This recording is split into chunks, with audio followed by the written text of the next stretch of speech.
Hey everybody! Tonight we're going to be playing Saints in Armor. It's a GMT game set in the 30 Years' War, the Battle of Hochst, 11 October 1795. It's a Hochst is a small village town outside of Frankfurt am Main, and this is the battle. Let's see what do I think here.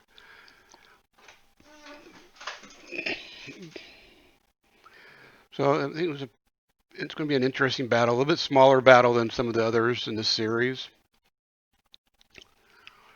So, well, looking forward to it.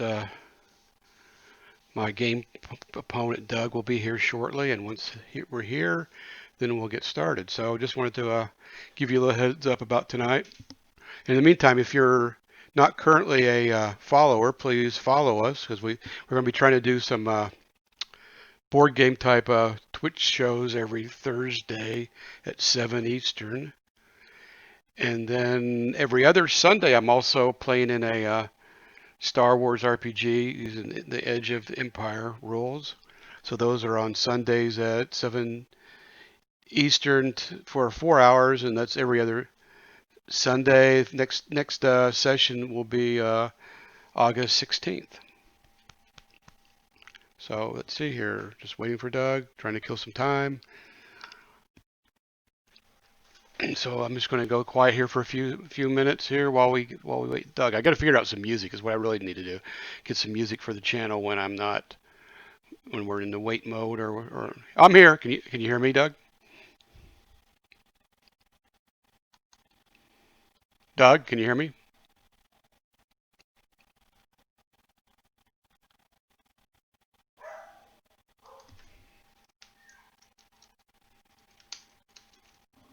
Doug, can you hear me?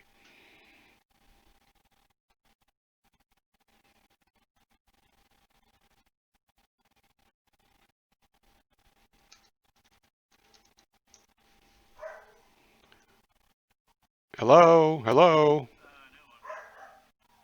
Huh, that's strange. I see myself going green in Discord when I'm talking.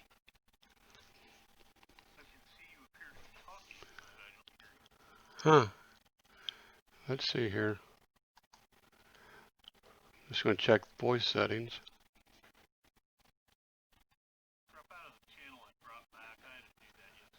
Okay, I'll do that. I just was double checking. Let's see here.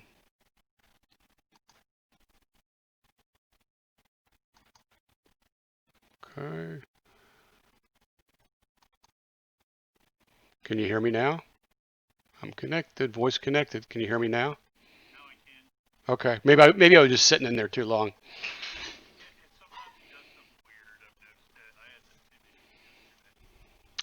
Okay. Very good. Very good. Okay. There we go. I guess we're live on Twitch now too. Okie doke. Hey, I was thinking if anybody else that's in your server drops in, they could. I'm going to drop the link to the Twitch show, and they can watch it, and then maybe they drop into the voice channel. They can always make comments and give us some pointers. Right. So I'll do that. Yeah, well, there isn't anybody that's going to give us any pointers. I'll tell you that. Wow, really? No. Now somebody's got to be able to give me some pointers. Hey, I was going to ask you, is it the same, basically the same combat chart, or is it different? I didn't get a chance to get a copy from it. Yeah, it's pretty much the same. Okay. That's what I was just digging around to get the current player aid card. Now there is a. Okay. So I got a job between now and next game is to get the proper one off, probably printed down. Yeah, go get the playbook. Okay. For Saints in Armor. Yeah, they think there's a copy out there on a. Yeah, there's a copy out there. You can download it, and it. I think I downloaded mine from GMT directly from GMT. Okay, not BGG. I'm gonna go straight to GMT then. Hey, did you get Rhode Island today? My copy arrived. Mine came yesterday, day before yesterday. Wow, I need to talk to those guys. Yeah, I got mine. Well, I think it was I got two. I got Beneath the Med and Rhode Island. Okay. And the MP game showed up today too. Oh, really? I almost forgot I'd ordered. It's the Battle of Bear La Gaba in Libya, November 1941. Oh, yeah. I saw that. They were advertising that. Yeah. Okay, so you got the game. We're just going to start off with the standard setup. Should I go? You ready for me to start looking for you? Yeah, give me a second here. Okay. I need to set it up. I'm not connected yet. Okay. And Now we are. in the meantime, let me drop the Twitch channel into the general chat. Just All right. We got a room. okay. Let me get that going. And where'd that go, David? There. Let's do that. Look for game online. I think. Oh, there it is. And the map is here. So okay, very good. Since I picked the side last week, I'll let you can go ahead and pick. I'll just go ahead and take the Protestants. Okay, which one's the Protestants? They're the gray ones. Oh, at the bottom of the map. Yep. They're at the bottom of the map. Tilly's guys are at the top of the map. Oh boy. Oh, so it looks like some of the counters are. Is that just needs to be moved here? The leaders have not been placed. Oh, okay. That's the reason why they're just sitting. Okay. Yeah. Okay. Yeah, we'll have to do that. But there's some things about this scenario. Okay. It's not as straightforward. So hang on here a second.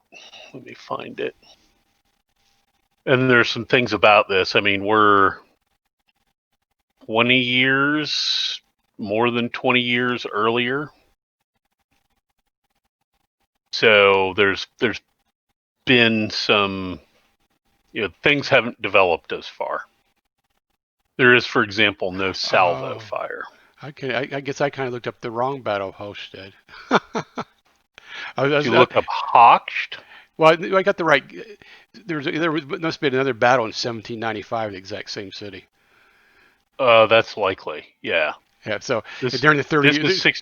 Yeah, I just saw that 1622. Oh well, yeah. I got to change my description for this game, and I just made it. And I started off the channel talking about this 30 years war battle in 17. Well, yeah, this is 30 years war. 17 whatever would not be the 30 years war. Huh? That's what it's saying on. That's what I thought. Huh? Yeah, 30 years war is right. 1618 to 48. Yeah, then see the thing. It has everything right except the year on the Wikipedia thing. It said 1795. No, Because it talks about Count Tilly. I thought it was all right there in the Duke of that's Duke right. of Brunswick. This is Tilly. Yeah, Brunswick. Yeah, that's that battle. Yeah, so there's a Wikipedia thing that needs to be fixed out there. Yeah, no way in hell would it be 1795. 1795, you're dealing with Napoleon and the French Revolution. Well, that's what I was thinking. I said, oh, this is a little bit different. Well, I said, okay, well, maybe Doug just wanted to find a small game. No. This would be much later. Okay, well, I just changed my notes here, and I'll have to fix the Twitch channel's description. All right. So to begin with, there's a whole bunch of special rules for this. Mm-hmm.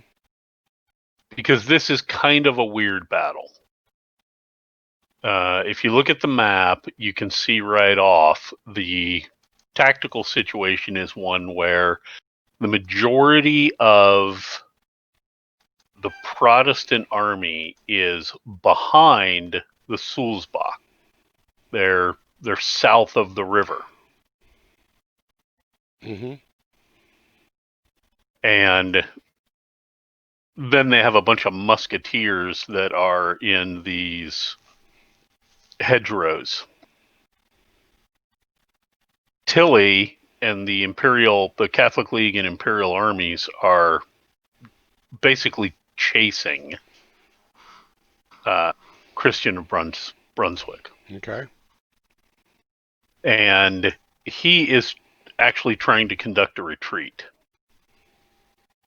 So you can see a couple of interesting boxes down here at the bottom for the Hochst Bridge and the Nidda River. Because there was a maneuver where the Catholic cavalry tries to get through these hedgerows that are on the right side here, the Nidda Brooks, and down and across the Nidda River, so they can block the Protestants withdrawing. Meanwhile, Christian is trying to withdraw his army across the Hochst Bridge. And he is defending it down here, with the musketeers that are in this village. If you remove all the pieces from the map, you will see at Sossenheim. Well, how do you remove all the pieces?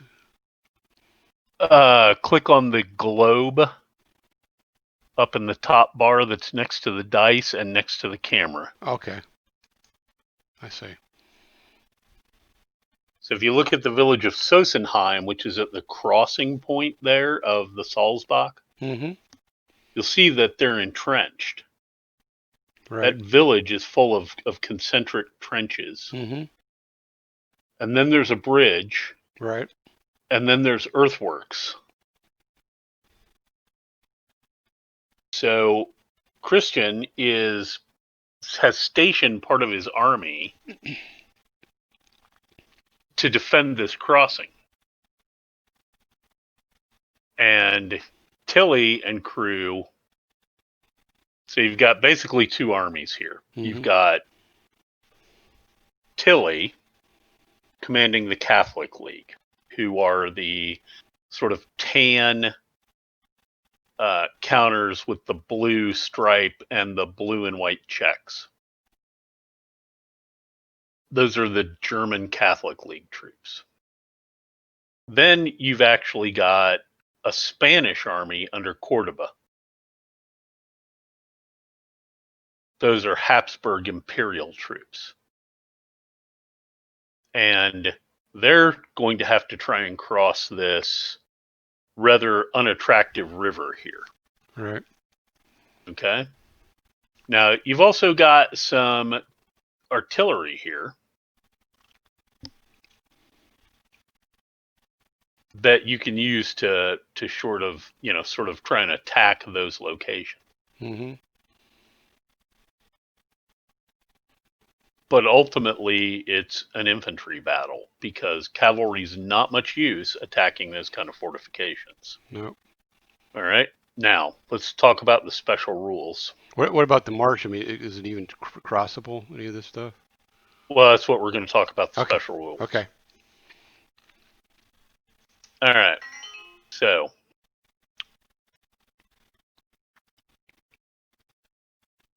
number one, all slope hex sides are steep. So that causes some line of sight issues.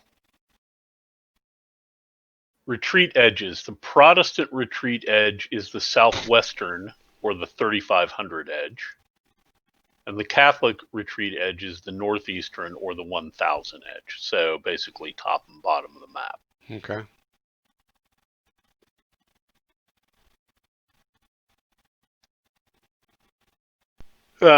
The Protestant, the senior wing commanders, for the Protestants, it's irrelevant as they have no army commander. And this is one of the things that is common in all of the Saints in Arms battles. There is no army commander for the Protestants. So all that stuff we learned about and we did last time with Right. the army commander, Uh-huh. the Protestants don't get that. They have no army commander. Okay. They have individual wing commanders, and that's it. For the Catholics, the senior wing commander is Anhalt. Tilly is the army commander. Okay. I see. Right? So Christian will be he's the commander of this M wing, Mm-hmm.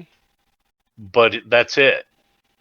All right. So he's not a commander of anything else. He is not the overall army commander. There isn't one. But Tilly, you can see he's got an HC. Right. Or an AC. He's the army commander. Mm-hmm. All right. So Special. What? he does get to run around. That's the only thing he can do is just go take care of units. Yeah, he's just like your King Charles was. Mm-hmm. Gotcha. There are a bunch of special rules at the beginning of the scenario book that also apply. We'll go over those in a minute. Okay. All right, special terrain features. Entrenchments. Treat the hex sides between 2214, 2115, and 2214, 2215 as standard musket and pike battle system entrenchment hexes. Okay. So those are, I believe,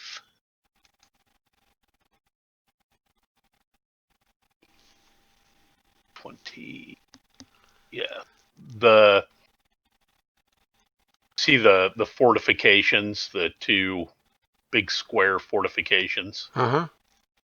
and that line Right. between them, those are entrenchments. Okay. Trench hexes 1816, 1817, 1916, and 1918, and the Sossenheim ruins and trench hex 1917. See the terrain effects chart addendum on the back cover of this playbook. So those are also they're trenches, but they're not the same as regular entrenchments. Okay. In addition, units in these hexes may use the provisions of MPBS 9.4.5 to take cover. And 9.4.5.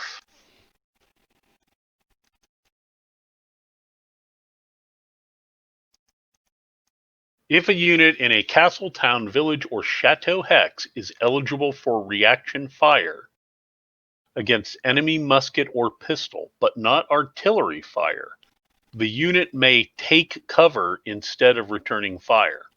If the unit takes cover, it does not fire, and any enemy musket or pistol fire against it in that activation has no effect, even if technically the offensive fire comes before the reaction fire. Okay. This benefit only applies to units in castles, villages, or chateaux, and not to units in other terrain like redoubts or entrenchments. But in this particular case, it does apply. So everything that's there in Sossenheim, those guys can use that to take cover if they're being fired on, except by artillery. Okay. All right. The redoubts, these are hexes 2114 and 2315, so the big squares. Mm-hmm. There's terrain effects chart on the back of the playbook. The Nidda River. Treat these hex sides as standard river hex sides. That is, they're impassable. Okay? So the Nidda is the big blue river that's on the right side of the map. Okay. You see that? All right. This is the one going north to south. Yeah, it's going roughly north-south, and it says Nidda right above the map key. See where the map key is? I'm looking for it. Okay. Oh, the big. Down. Okay, I see it. I see it. It's just it's okay. It's not. All right. I got it. Yeah, it's the big fat blue river. Yep. Uh-huh. Yep, that's impassable. You cannot get across that. Okay. The Sulzbach stream. Okay. That's the one. All right. Yeah. The Sulzbach is the one that runs from the left side of the map Mm-hmm. all the way across to Sossenheim and then cuts south. Okay. All right. Follows the road almost. Yeah. Yeah. That's correct. North to south, anyway. Right. It also goes east to west. To enter a Sulzbach stream hex, a unit must start adjacent to the hex and use its full movement allowance to enter the hex. The same procedure is used when a unit wishes to move out of a Sulzbach stream hex. Ignore the cost of the terrain in the hex being entered, but apply any formation hits normally. Okay. All right. So, in other words, that marsh there, you don't really pay attention to it because it's really the stream. Okay. But moving into, for example, 2106, which is right above where it says Sulzbach, would cost 100% of your movement. And then moving out to 2206 would cost 100% of your movement. 2206 is a marsh hex, Mm-hmm. and that causes formation hit. Okay. All right. So you're going to take formation hits going into the stream, and you're going to take a formation hit for the hexes on the other side of the stream. So there's an obvious reason why you're trying to force the river crossing, Mm-hmm. right? It ain't super easy to do that. No. It's okay. Off-map movement. Both players may move units off the map as at the designated map edges. Mm-hmm. It costs a unit 1 MP to move off the map. All right, and you can see the designated map edges are down here at the bottom, where it says into the Hochst bridge box and into the Nidda river box. Mm-hmm. And there are reasons to do that, which we'll get to. Protestant garrisons. The Kochler heavy infantry and light infantry units, this is in Sossenheim. Okay. The Kochler heavy infantry and light infantry units that set up in the Sossenheim area are marked with a white border around their unit names. So you might want to turn back on. Yeah, I did that. Okay. And you can see there's a white box around those, around their unit names for Kochler. Okay. Any of those units that remain in or adjacent to a trench hex are considered to always be in command and may ignore the requirement of charge orders to move closer to enemy units. Any of those units that leave this area are subject to the normal rules for commands and orders. All right, so as long as they're in this Sossenheim area, they're in command. Okay. Redoubts. The 3 light infantry units that are set up in the redoubt area are marked with a white border around their unit Mic name. off. And it's the same deal. Okay, Mic on. they're under command. Mm-hmm. And they don't have to be under charge orders in order to move closer. But as soon as they leave, that's it. They're no longer, then they got to play. Okay. So, All right. so the guy, the musketeers between the two redoubts, doesn't fall. He just sitting. Well, that's what I was just looking at because it actually says the 3. Okay. I was thinking maybe not since he didn't have the white banner around his. Well, I think he's supposed to is the problem. Okay, gotcha. I think he is supposed to. Is there? Because there aren't 3 otherwise. Is there another unit that's out misplaced maybe? Well, that's what I'm wondering, and I don't. I'm not seeing it offhand. Yeah, I'm not seeing it either. Okay. Well, we just. Though, interestingly, the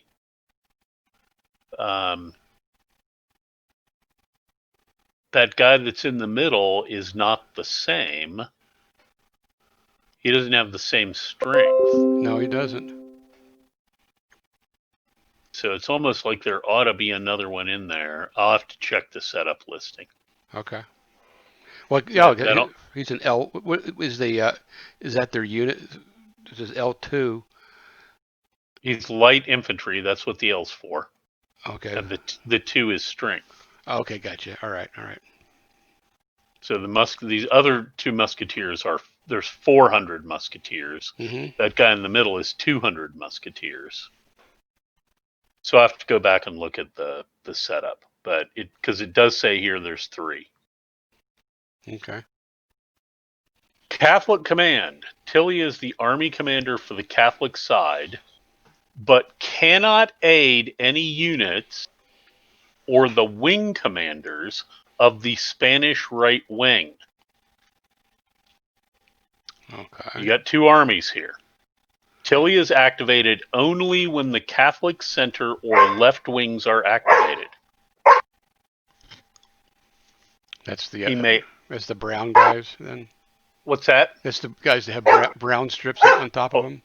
Yeah, hold on a second. Stop it. Bad. Don't complain at me. Quit it. Bad. Go away.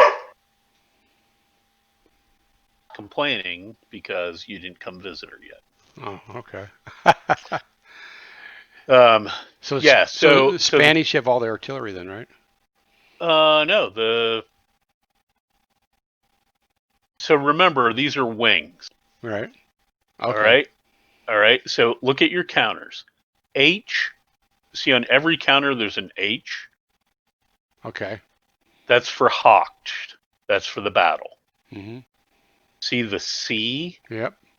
That's for the center wing. Oh, okay. The Spanish have an H for Hochst and then an R for right wing. If you look at Cordoba, who is the wing commander, he's got HR. Okay. Anhalt has HC. And then you have all this cavalry over here under Mortain that says HL. Okay. So that's the left wing. So Tilly can work with either the center or the left wings. Mm-hmm. He cannot aid Cordoba. So historically what you've got going on here is Tilly is the commander over the armies of the Catholic League. The Catholic League is an army raised by Catholic nobility in the Holy Roman Empire to, basically they're paramilitary. Today, in today's world, we'd call them paramilitaries, right? I mean, they wanted to resist the Protestants, and so rich Catholic nobility funded the creation of an army, and they made Tilly the general. Okay, so this is the Blackwater Army of 1622. Very much, yeah. That's what it is, right? Meanwhile, Cordoba is in command of the Spanish troops, and the Spanish were Habsburgs at that point, and were allied with the Holy Roman Emperor. So Maximilian, I think it's Maximilian at this point, needs imperial troops to deal with this Protestant rebellion. And he doesn't have enough German troops, so he reaches out to his Habsburg relatives in Spain, because he's a Habsburg, and the Spanish send an army, and that's under Cordoba. But that's an imperial army. It's an official state army. Tilly's guys are, the equivalent of the Michigan militia. Mm-hmm. Now, that isn't to say that the Protestant guys are any better than that, right? This is Christian of Brunswick's army, which is basically an army that he raised as a Protestant nobleman. Okay. All right, so you've got a pretty nasty little war here going on that the emperor is trying to stop the problem with state troops, and he's on the side of the Catholics because most of the monarchies were. But really, what he's after is trying to stabilize the empire. Whereas the Catholic troops, they're after you getting rid of the Protestants. All right. Number 8, musketeer shortage. Subtract 1 from all rolls on the heavy infantry musketry table. And the reason for this is that both sides detached large numbers of musketeers from the regiments, so that the ratio of pikes to muskets was unusually high. So any of us that have heavy infantry, which are mostly 2 hex counters, all these musketeers that are just running around out here, Mm-hmm. that's where they came from. They were detached. That means that your heavy infantry units don't have enough musketeers, so anytime you're doing fire from those heavy infantry units, you gotta subtract 1 from your die roll. Okay. Hochst off-map bridge status. At the start of the game, place the game turn marker on the turn record track with the side that says bridge blocked showing. During the initiative phase of all turns starting with game turn 4, the Protestant player rolls to determine if the Protestant baggage train has cleared the bridge at Hochst, which is just off the map, Mm-hmm. sufficiently for units to begin using it. If the roll falls within the range of rolls listed on the turn record track for that turn, the bridge is now open for units to cross. Flip the game turn marker to the bridge open side and stop rolling each turn. So that's what's going on here. You got it? The Protestants are trying to get across that bridge. But to start with, that bridge is blocked. Okay. So this how does it look like this turn thing indicates that marker? No, we haven't put it on there yet, but Okay. that doesn't mean it doesn't exist. Oh, okay. I thought it said this thing here. If I was looking to see if this counter flipped the turn marker. No, there's a turn marker, but I don't see a. Yeah. That's We'll what see it. We'll look at the counters here and see if there's a game markers. just wondering. Doesn't look like there's a bridge blocked marker. Well, can you turn the facing of that count? Yeah, we can fake it. There's ways that we can fake it. That's not a problem. That's what I was thinking. Right. When we consider up and down, meaning that's closed, and then we'll just make it face the number. Yeah, it's no big deal. I mean. Yeah. Well, we'll get to it. We don't have to worry about it for a while. Actually, it doesn't look like we can turn that. Okay. Well. But that's okay. There's other markers. Mm-hmm. That we can use for that, right? Mm-hmm. So we can simply go, hey, there's a bypass marker. Well, I guess it's pretty easy to. We should both know when it happens. So right. I mean, we'll know, and basically we'll take the bypassed marker off, right? And then it looks like turn 8. It's going to be open no matter what. Right. By turn 8, it's going to be open no matter what. So not a huge deal there. Oops. Let's see here. Show troops. There we go. Oh, great. I didn't realize. Hey, David. What? If you look up at the top, click on charts. You got your charts in this one. Oh yeah, right here in the center here. Yeah, we don't need to worry about it. There's all the charts. There's one. I see the orders and activation table, close Mm-hmm. combat, terrain effects, and fire. Okay, cool. Oh, Nope. this was a much better one than we did last time. Yeah, this is a newer one. Yeah, I might still print it because sometimes that way I don't have to cover up to look at it. Right. I'll see. And we got a pursuit box, and we got a dead box. Yeah. Hopefully we don't lose counters when we send them off the table. Yeah, well, like I said, I think this is newer. The other thing to be aware of is Mm-hmm. if you click the scenario notes button, all of these special rules that I'm reading are in here. Ah.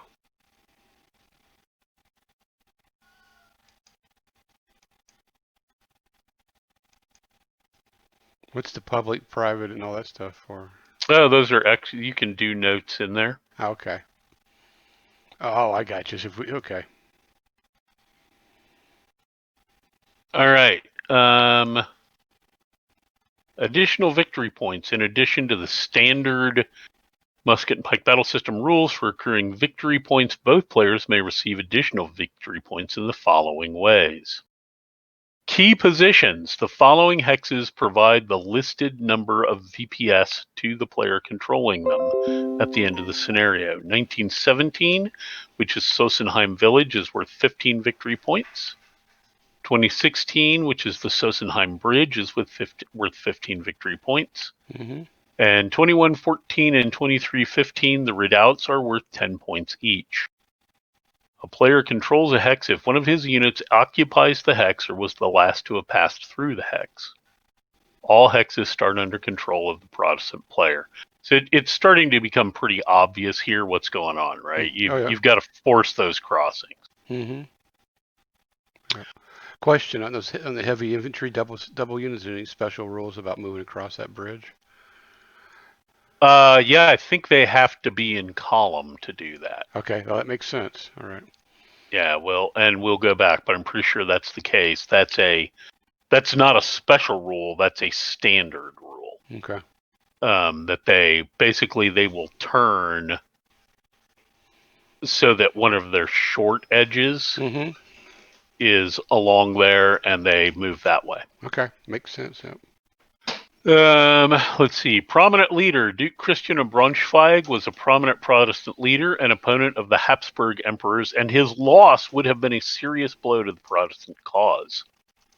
Therefore, he is worth 10 VPs if eliminated. Contesting the Protestant retreat route. Both players may move units off the map at the designated map edge areas. It costs a unit 1 MP to move off the map. The Hochst Bridge box. Both players may move units off the map between hexes 3505 and 3515, inclusive, into the Hochst Bridge box. Place the units of both sides that exit into a stack in the Hochst Bridge box in the order exited. The conditions for obtaining the additional VPs and the number of VPs awarded vary by side. Any casualties on units that have exited do provide VPs for the opponents as usual. Protestant. Starting on the turn the Hochst Bridge is open, per Special Rule 9, and not before, the Protestant player may start moving units off the map into the Hochst Bridge box. The Protestant player earns 15 VPs at the end of the game for each Protestant cavalry unit of either type and each heavy infantry unit of either size so exited. Morale broken Protestant units still route off the map edge normally and are still treated as being eliminated. They do not earn the Protestant player any VPs. Catholic. The Catholic player may move units off the map into the Hochst Bridge box during any turn regardless of the status of the bridge. However, only units exited on or before game turn 15 earn victory points. The Catholic player earns 30 victory points at the end of the game for each Catholic cavalry unit of either type and each heavy infantry unit of either size so exited. So you earn twice the VPs if you can get into that bridge box. Okay. In addition to the above, if the Catholic player exits at least 2 units into the Hochst bridge box before the Protestant player does, the Catholic player earns an additional one-time award of 80 VPs. A Catholic cavalry unit that gets a pursuit off-map result is not considered to be in the Hochst bridge box. The Nidda River. The Catholic player may move cavalry units off the map between hexes 3518 and 3526 inclusive into the Nidda River box. If he moves at least 2 such units into that box, he receives VPs for the turn that the second unit enters the box according to the following schedule. Additional units provide no additional VPs. Place the units on the turn record track in the box for the turn the second one exits as a reminder when calculating VPs at the end of the game. Basically, the earlier the better. From turns 1 to 5, you get 30 VPs. 6 to 10, 20 VPs, 11 to 15, 10, and 16 to 18, 0. Okay. All right, so what was going on there historically is moving into that Nidda River, there's another bridge down there off map. And they got across that bridge and then were able to threaten the Hochst bridge. So if you get a couple cavalry units, if you get 2 cavalry units down there, it's very threatening to the Protestant retreat route. And you get victory points for it. If by some miracle you were able to get units down into the Hochst bridge box before I do, right, you get a huge amount of VPs. But frankly, I don't know how the hell you could do that. I would have to basically do nothing and allow you to get through me. Yeah. But that's the way it goes. Now, there are a few other, and I know we're coming up on an hour here, but this is different than what we did before. Mm-hmm. All right, so there are some special rules for Saints in Armor because it is the early war. Okay. So to begin with, on the map, a hex with 3 or less trees is considered a clear, not a woods hex. Disregard all minor track and minor building art, such as the mill on hex 3318 at Wimpham or the Pobecken mill at Letter. Ignore all faded minor streams and use whatever other terrain is in the hex. These features have no effect on play and are only included for artistic purposes and attention to historical detail. Unless otherwise indicated, units may always start in open order instead of normal formation. Mm-hmm. Unless otherwise indicated, when a line in a setup chart includes more than one type of unit or units with different values, the owning player may choose how to distribute those units, and we don't care about that. Unless a specific setup location is indicated, wing commanders start stacked with any unit in their wing, and army commanders start stacked with or adjacent to any unit of their army. Okay. Historical orders. The use of the designated historical orders is strongly recommended in all scenarios and is often essential for play balance. I believe that the leaders already have their historical orders on them. Okay. So it's not a big deal. But we don't want to change this. Victory determination, always subtract the points accumulated by the Protestant player from those accumulated by the Catholic player. All right. Changes to the MPBS series rules for all scenarios. Quick question on the all the marshes are actual marshes then. Right. Mm-hmm. Okay. Because they're talking about faded rivers. I didn't see any that would be just faded. Not on this map. Okay. Not on this map, but and then the only real tree. So all these over here to on the knitter side, those Yeah, those those trees little single trees, those don't. count, Those are just right? And so the only real yeah, they're trees just are on the other side. Those big big clumps of. right. Okay, gotcha. Yep, yep. Now there are hedgerows here. Oh yeah, the hedge. I figured the hedgerows were Yeah, here. but yeah, I mean, like if you look up here at 1704, right up by the turn record track, there's a hex with 2 trees in it. Mm-hmm. There's nothing there. No, Um, yeah, all along behind the Spanish, there's little single trees. It doesn't matter. right. Okay. None of those matter. Limbered guns. Artillery units cannot limber. Okay. All right, so they can't move.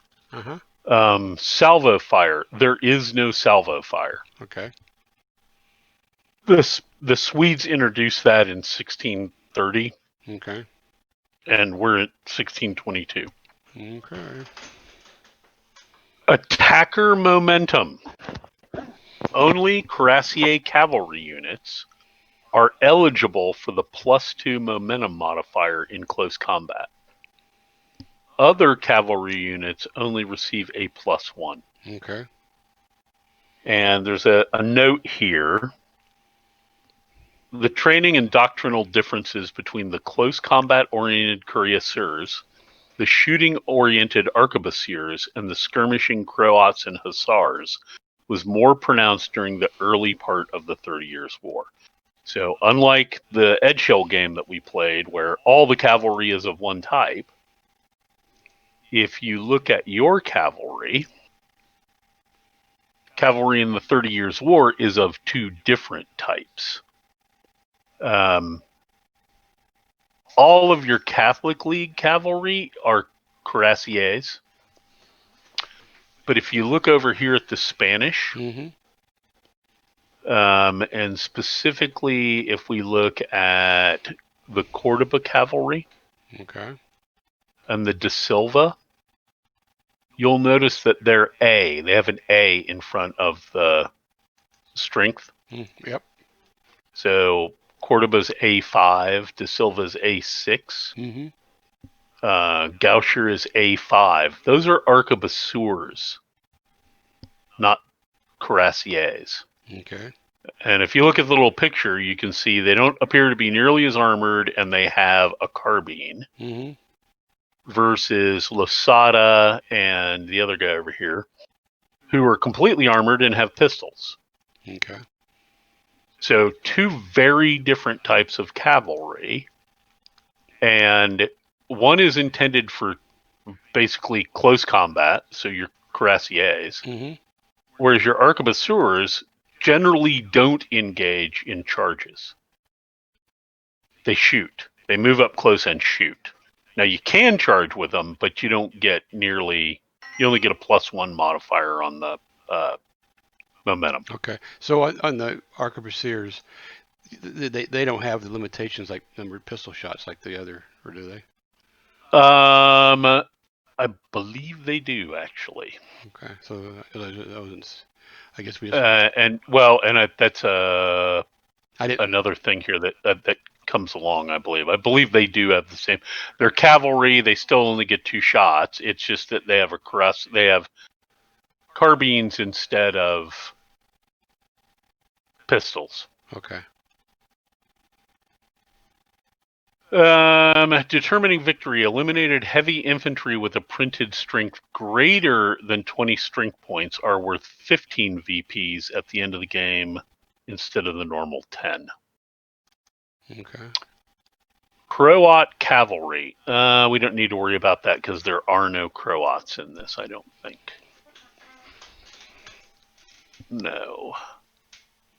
Just arquebusiers and cuirassiers.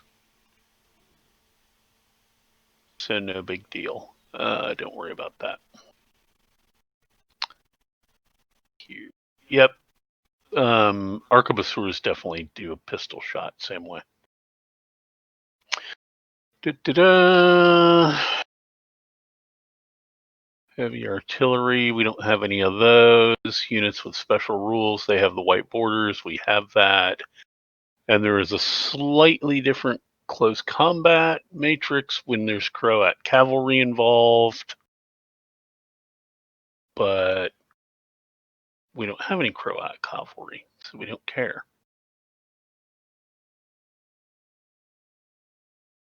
All right. So that's it for special rules. Let me go look at Hochst here real quick and look at the setup because I need to figure out if there should be 3.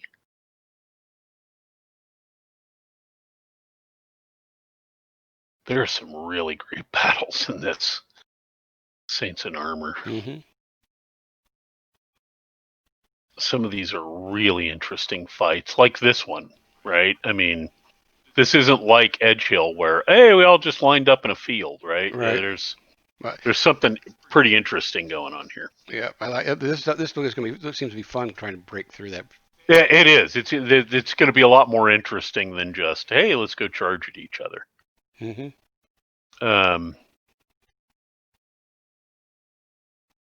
So Garrison of the Redoubts. There are 3. Only 2 of them are L4. One of them is an L2. So that L2 that's in the middle, the setup is correct. Mm-hmm. But that L2 that's in the middle, right? That guy should have a white border. Okay. All right. Yep. Otherwise, I think we're golden. Let me see who gets to go first here. Do we need to put our leaders where we want them to? Yeah, we'll have to put our leaders out there in the right place. Steam, key positions, historical starting orders. The Protestants are all under receive charge. The Catholic center wing is under charge, and the right and left wings are under make ready. Mm-hmm. You need, for a decisive Catholic victory, you need 201 or more victory points. Okay.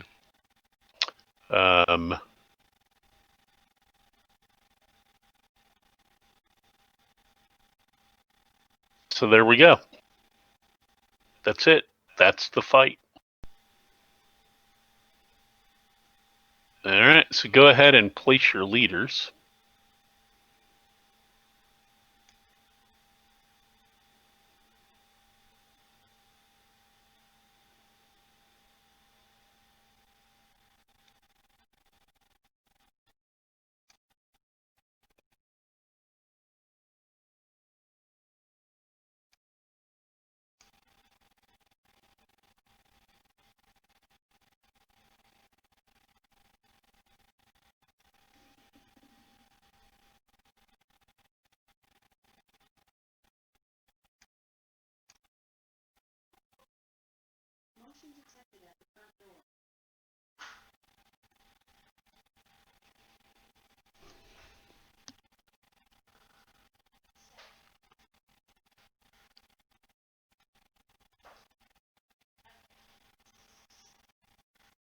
You gonna place your leaders? Yeah. Every time you moved it down, the board. Oh, that's weird. Yeah. All right, go ahead then. Yeah. I was going to ask you this unit. It's in what's it? 1519. That's an infantry unit, right? It's not a musketeer. 1519. 1519. That guy? He's a 10-8. Schmidt. Yeah, the 10-8. Uh-huh. Yeah, that's heavy infantry. Yeah, it says, and he's only one square, so I imagine that's where right. a lot of these musketeers came from, probably. What that represents? Could be, or there's just a lot of single, particularly at this time, there's a lot of single hex heavy infantry units. Okay.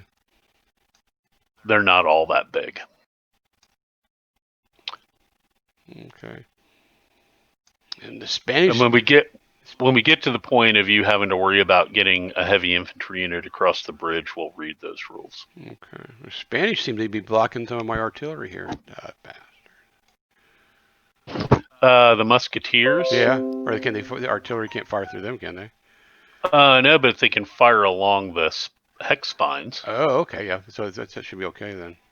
Yeah, you'll be fine. That your line of sight is not blocked because 1813 is clear. So you'll be able to fire on these redoubts. Mm-hmm.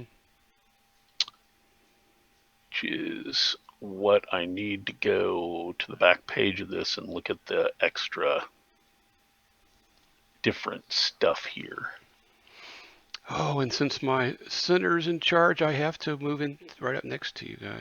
Or these guys have to move at least one hex closer, so we're going to have some...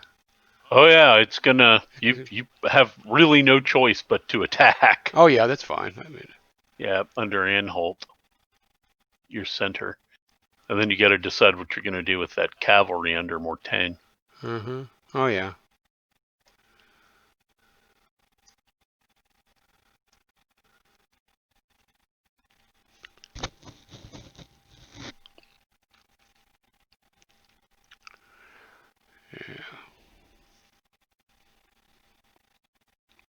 Mortain needs to have his leadership. He needs to go back to school. Yeah, he's not any great shakes. Yeah. None of these guys really were. And then what is it? Carpaw or Carspaw? Cordoba, you mean? Cordoba? No, your guy down here. The south of Montana. Oh yeah. Yeah, like I said, none of these guys are. Yeah. At least he's not having to go up against a brilliant musketeer commander. Right. All right, so we're at turn 1. Okay. And we why did it do that?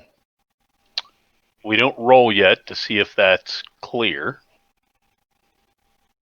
The only outfit that's under charge is you, under Anhalt. So Anhalt's wing is activated. Okay. The artillery can't fight. Has to wait till after all movement. That's I'm forgetting. All right. No, because fire or move. Remember, you can only take an action. So it could be either or, right? Right. Okay. And your artillery can't move because it can't limber. Right. So I can fire, then move my. Right. Okay. Let's see here. So then we'll start with this 4-pounder and 16. Okay. In 1619. All right. So that 4-pounder is one. Who you firing at? We're gonna go 1817. That's the closest one. Yeah, we'll do that. All right, hold on. Same. I'm going to go straight down here to 1918. Okay. That's just. I know. That's 1, 2, 3. It's 3. Not much. No, it's not really any difference. All right. So range of 3. And it's 4-pound sakers, correct? I don't see where it says either. It just says 4-pounder. Well, it's 4. Yeah, they're 4-pounders. It's 4 to 8 pound. They're 4-pounders. All right. So at a range of 3, it's a modifier of 0. Right. So basically, you want to roll a 6 or more on this 10-sided die here. I guess we just. Guess we just double click it. There we go. You should just single click it at a roll. And I rolled a 7. All right. You rolled a 7, which on this is a formation hit. It's a formation hit on those musketeers. And I can't take... Oh, well, wait a minute. they're in those trenches. Right. But what's the artillery doesn't affect something or other. They Well, they can't. can't take cover, Right. but Is there a the minus? combat effects, it's a -3 to fire. Oh, okay. So I didn't hit. Yeah, the Sossenheim Ruins and Trench Uh-huh. give a -3 to fire. Okay. So, yeah, so you rolled a what? You said it was A a 7. 7? Yeah. So that would take it down to Yeah, so you 4. rolled a 4, so they're fine. Okay. Nothing happened to them. Okay. So I remember that they're always going to be a -3. Yeah, if they're in those trenches there. If they took cover, then what would it be then? Then, well, because it's artillery, Mm-hmm. it wouldn't make any difference. Right. But if It's musketeers were firing in there, they took cover. then they could take cover and they would experience no effect. Okay. Very good. Okay. So now we're going to go to this 12-pounder in hex 1517, and he's going to fire on 1817. Okay, it's 3.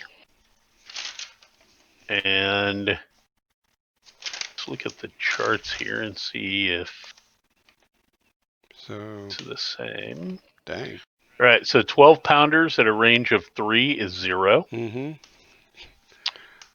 And basically anything more than a 4 is going to do something. Mm-hmm. Okay, so I got to roll big. Let's see what Yep, happens. -3. 6. That's a 3, so nothing. Oh boy, we're really doing good here. Yeah, your artillery is not effective here so early in the morning. Okay, then we're going to go to the 12-pounder in 1516, and he's going to shoot. We're going to try to hit that same guy again in 1817. Guy in 1817? Uh-huh. Okay, it's exactly the same deal. Yep. And misses. Oh, big time. Yeah. So we're still trying to get warmed up. Yep. Okay, and then I think I got a 3-pounder over here in Yep, you got a 3-pounder. in 1715, and he's I going to assume he's firing at those musketeers in 2013, because that's about all he can hit. Lose you? Yeah, no, I'm here. Was thinking. Oh, Yeah, because he can't go out at the side angle. He has to go straight down. right. Yep, I guess so. And, 2013 is it. Yep. Okay. But he's not. And they don't have any terrain benefit there. Nope. They're just chilling in the swamp. Which fire combat is nothing. Okay. No impact. And so it's All right. So 0. the 3-pounders at range 3, right? Yep. So it's 0. 0. Mm-hmm. Yep. He's got to roll a 6 or better. No. But this 12-pounder will do the same thing to that same. And that's a better shot. So I bet it's also 0. Yeah. Yep. It's also 0. He's got to roll a 4 or better. 5. There we go. All right. So you got a formation hit on those guys. Mm-hmm. Finally, after all that. Yep. So those guys are formation shaken. Mm-hmm. For all of that artillery fire. About this time last week, I was looking at effectively an entire battery of 3-pounders. Mm-hmm. At the magazine at Williamsburg. Mm-hmm. Now, interestingly, I was also looking actually about this day last week. I was looking at a 3-pounder at Jamestown, and the difference between the 3-pounder at Jamestown and the 3-pounders at Williamsburg Mm-hmm. was amazing. The barrel on the 3-pounder at Jamestown was probably 6 feet long. The barrel on the 3-pounders at Williamsburg was probably 2.5 to 3 feet long. The carriage on the 3-pounder at Jamestown was as long as my car. And the wheels were probably 5 feet tall. Yeah. Whereas the carriage on the 3-pounders, the light 3-pounders that were at Williamsburg, was maybe, I bet those wheels were 3 feet tall. Mm-hmm. And the total length of the carriage was probably about 5 feet. Of course, at Williamsburg, you're talking about 3-pounders that would have been used in the late 1770s. And at Jamestown, you were talking about 3-pounders that dated from 1607. So even before the battle we're playing here. Yeah. And to see what in 170 years, the progress that was made in the metallurgy and lightening the carriage and lightening the barrel, it's really very dramatic. Mm-hmm. But at Jamestown, I saw a whole bunch of the stuff that would have been in use here. I saw pikes. I saw pikeman armor. I saw actual matchlock cavaliers or calivers. All the stuff that we would be fighting with here.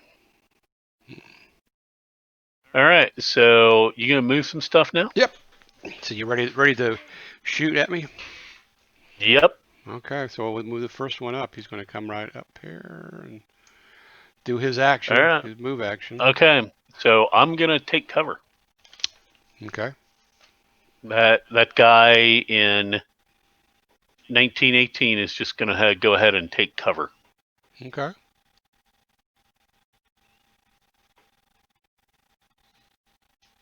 So I can't shoot at you because I'm taking cover. Right. So the only way that I could do is if I were to go into melee with you then. Yeah, correct. Close assault. Though you know what? I take that back. I'm not going to do that because you can't shoot at me because you moved. Right. I was wondering. I wasn't going to say anything, but I was wondering why you were doing that. So now I'm going to shoot at you. Okay. They have markers for taking cover? So No, we'll just have to remember. There's not that many of them to worry about. All right.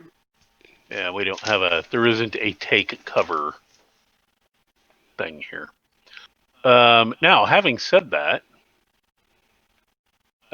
this was pretty stupid on my part.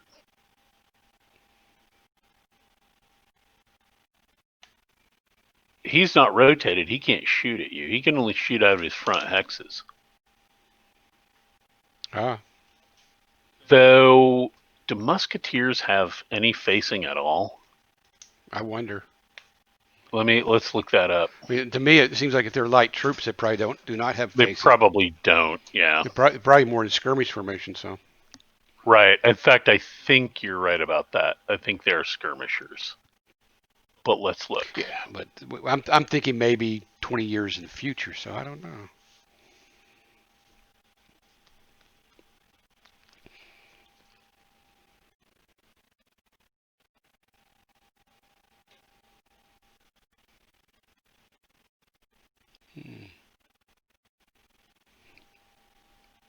I'm gonna have to work on getting some sound effects for this Twitch show. So when the cannons go off, we actually have cannon fire. Right.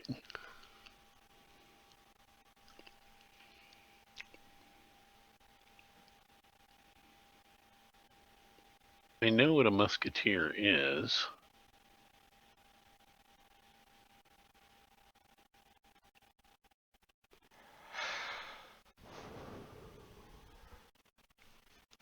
You're not being particularly helpful.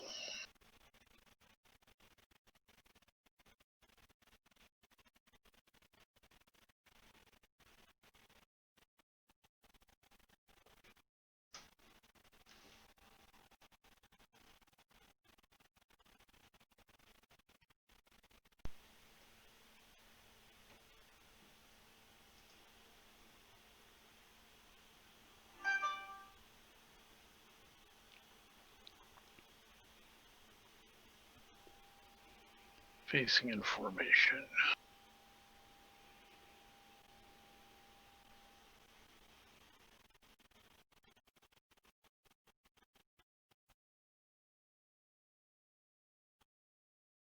So light infantry does in fact have a facing. Oh, they do. Okay.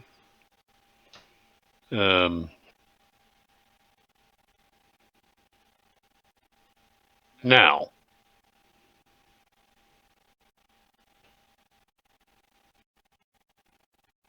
we do have reaction movement,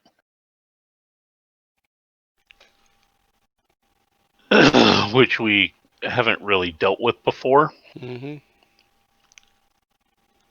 So I move forward, and I'm going to have to change my facing too, I believe. Yeah, you do. Yeah, because you're not facing me. No. So I move You forward. want to move that guy back, and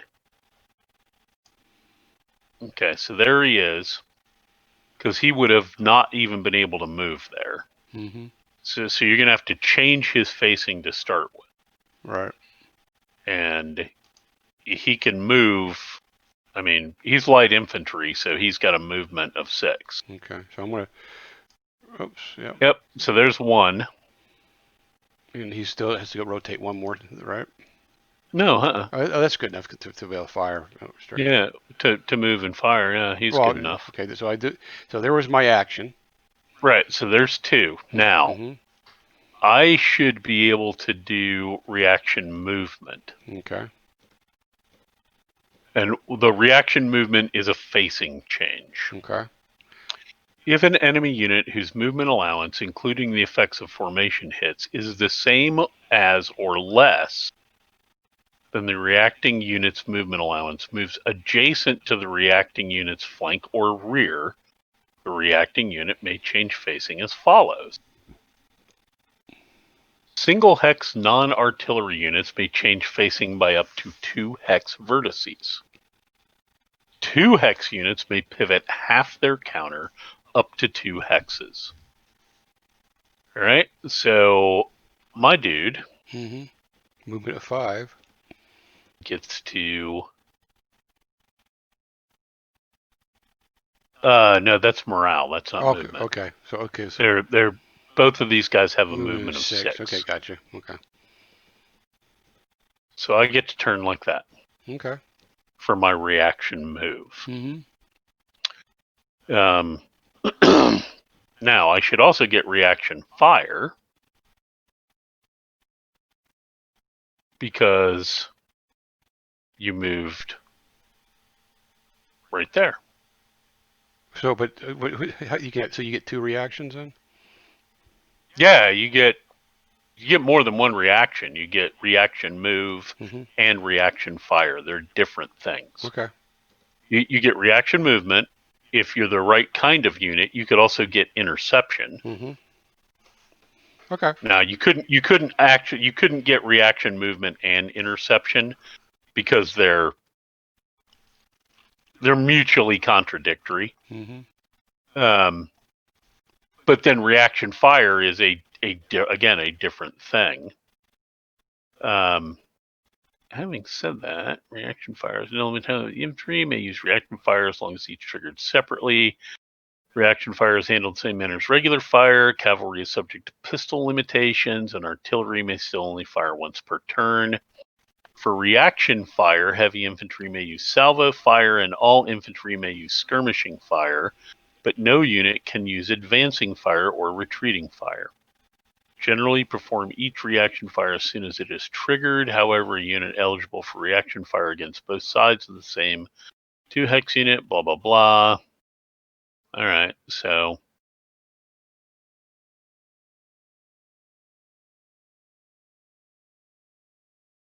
let's make sure we're, and I think we know what we're doing here, but the trigger.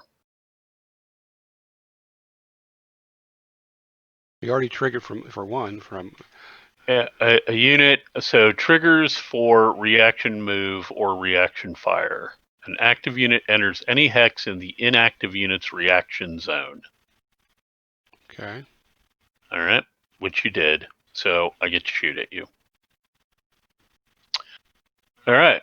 Which, What? I mean, he's only a 1. Mm-hmm. What it said reaction movement or it has an or and Those are or. the triggers for either of those two things. Okay, so all right. It's not a single thing. You can both move and And for reaction, but right for reaction. but not for actions. Correct. Okay. Right. Because a reaction move Mm-hmm. is pivoting your facing. Right. So you already have your weapons. You Right. already have your guns already positioned out. Your muskets already there. Yeah, right. I mean, it's just, Uh-huh. Okay, making a bunch sense. of skirmishers turning to their left. Mm-hmm. It's not, hey, we're marching across the field, right? I Right. mean, Right. these are, what did we decide these were? 20-minute turns? Yeah. So they're just repositioning their muskets on their poles. Yeah, I mean, my dude sat there and watched you guys walk over for 20 minutes. That they knew what the hell was going on. Mic off. Okay. Mic and on. and could change facing. Now they didn't march out there or anything. Mm-hmm. Having said that, it's only 100 musketeers. Mm-hmm. So if we look at the fire table, there are 100 musketeers, and they don't get any pluses at all for anything. Mm-hmm. They've got to roll an 8, 9. They got to roll an 8 or a 9 to do anything. Right. And they did not. So nothing happened there. You do need to flip your guns to fired, though. Oh yeah, I'm just forgetting something. That's okay. This is a warm up for us tomorrow when we're face to face playing Brightonfield. Mm-hmm.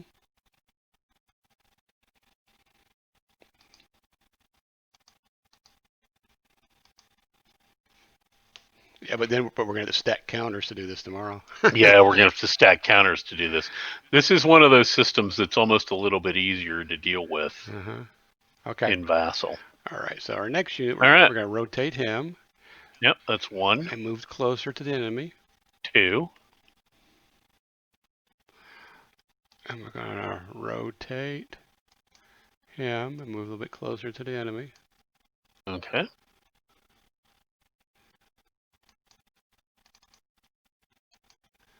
And we're going to rotate. Oh, wrong way.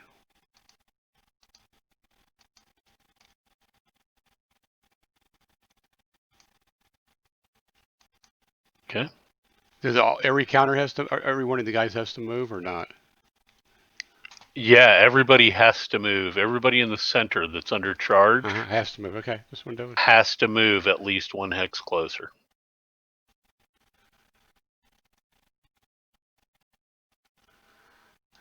Okay.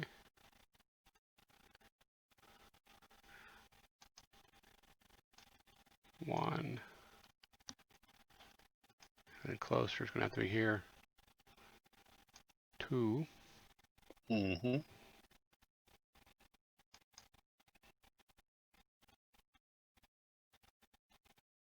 Okay.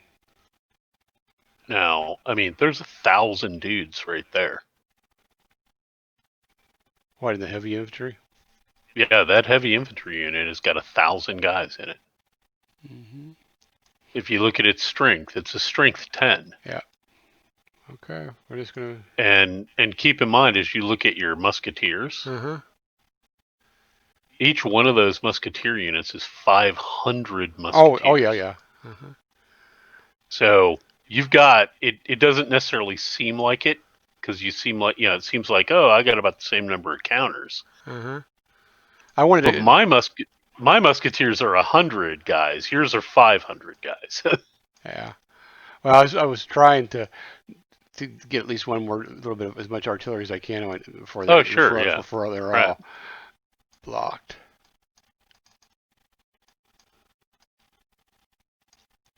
Okay. Okay. Well, pretty much.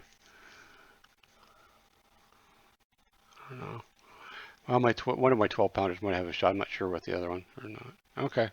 All righty. I think I moved everybody, and you don't. Both of those 12-pounders still got shots. Well, yeah, one straight down the edge, and that straight down. Yeah. Yeah, they Pretty both still got pretty shots. soon they're not. Yeah. Pretty soon they're not No, going. you're going to mask your artillery here. Yeah. I wasn't too worried about masking the 4 pounder. It was. Right. Okay, so that was all of Anholt's wing, right? Mm-hmm. Okay. So next up is what's next? Is it make ready? Yeah. Make ready's next. I think that's all. Yeah. I got 2 make readies. Yep. So one of those 2 wings, you get to decide what to do with. They're going to activate. Mm-hmm. Which one do you want to activate? Well, let's go with what Montone. Montaigne. Yep. Yeah. All right. Okay. Which means Tilly activates again. Uh-huh. Yeah, but I think Tilly's going to stay where he is for the moment. Oh, did you move this heavy infantry that's 2 hexes behind Oh, I your... missed him. Yep, you're right. I need to. Yeah, he's got to move too. Yeah. Oh, but he can go. He can walk through the artillery. So. Yeah, absolutely. Okay. So I just moved him. Okay. Yeah, he was too far. He was. I had him masked by pointing the map down. Right. Okay. So. See, the cavalry moves 6 again too, right? Cavalry moves 8. 8. My goodness. Now you've got some cavalry that's got to either go around that marsh or is going to go through it and take formation Oh, hits. yeah, we're gonna walk around it. Okay. Let's see here. Don't want to. Let's see. That's gonna be. Yeah, cavalry's 8, light infantry 6, infantry, heavy infantry 4. Okay. All right. Let's see here. 1, 2, 3,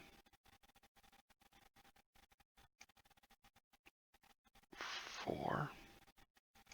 1, 2, 3, 4.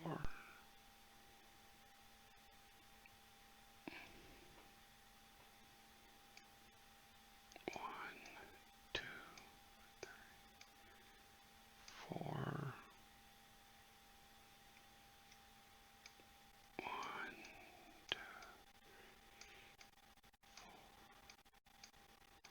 1, 2.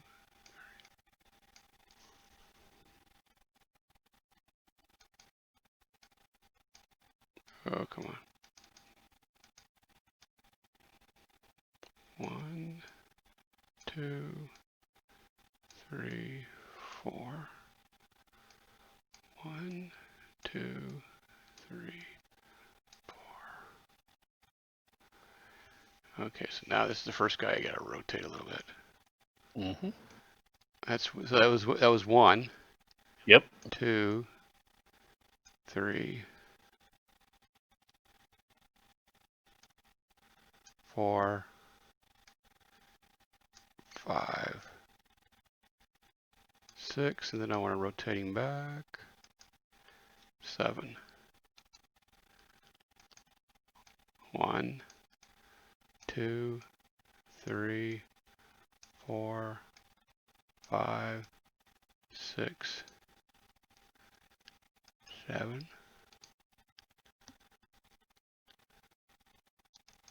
1, 2, 3, 4, 5, 6, and so David the wrong way. 7, and then how was it? Oh, come on. Yeah, Mortain. Mortain is going to now move. 1, 2, 3, 4. Okay, so everybody should still be in command next time. Yep. Okay. Absolutely. All right, then I guess over to the Spanish guy now. Yep. Then Cordoba. Cordoba, what are we going to do here?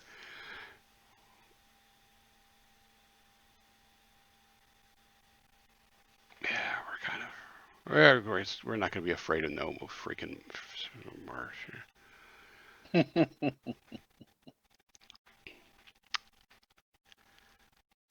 I mean, yeah, we're not going to be afraid of no marsh. We're going to.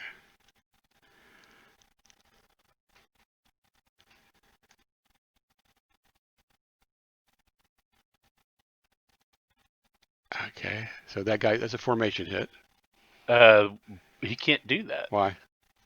You're under make ready. Well, but you're, over there. Yep, you're right. Okay. Yeah, so you'd have to change charge first. Yeah, we're not going to do that. All right. Those two guys won't move yet, just yet. But this guy will, and he's going to take a formation hit.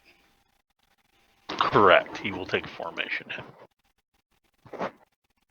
And that cost him, looking at the terrain chart. Well, he's not going. He can't go any further, anyways.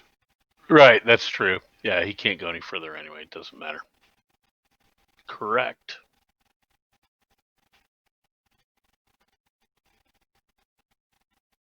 I'm not looking at terrain chart. What's the terrain chart to go through these woods here? What's the cost there?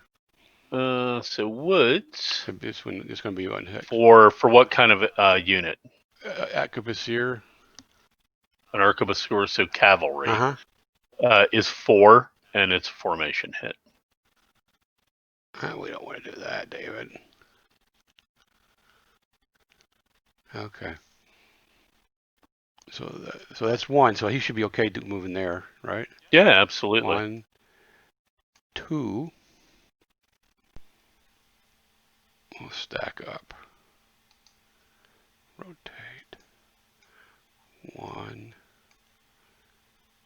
2. 1, 2. 1, 2. 1, 2. Okay. Okay, so heavy infantry. He's already in woods. How much is it going to cost? How much is it? Heavy infantry in woods costs 2 and is a formation hit. Okay.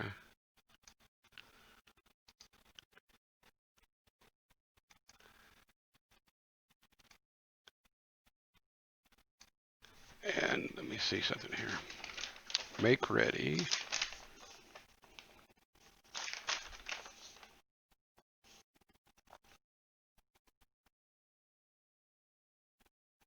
Okay, so I can reform and give him out of the formation hit since the leader's with him next turn, right?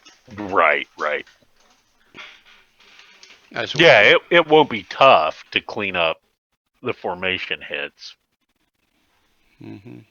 But there will be some problems when you cross the river. Oh, right. It's going to be a slow advance. Mm-hmm.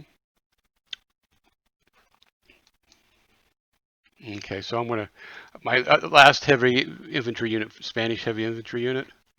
Mm-hmm. He's going to kind of change his formation a little bit. So I think he can do that. He can rotate like that. He can. Also keep in mind that you can put him in open order. And if he goes into open order, he doesn't take formation hits. Oh, well, maybe that's what he's going to do next time. Okay, so how do we indicate open order? There's a counter for that? There's a there's a counter for it, but there's also this. Oh, okay. Well, we're going to mark it open order, and he's going to rotate back for 1. Now let me check something, because going into open order may have been an action. Okay, well I'd be okay with that too. Let me just check. Okay.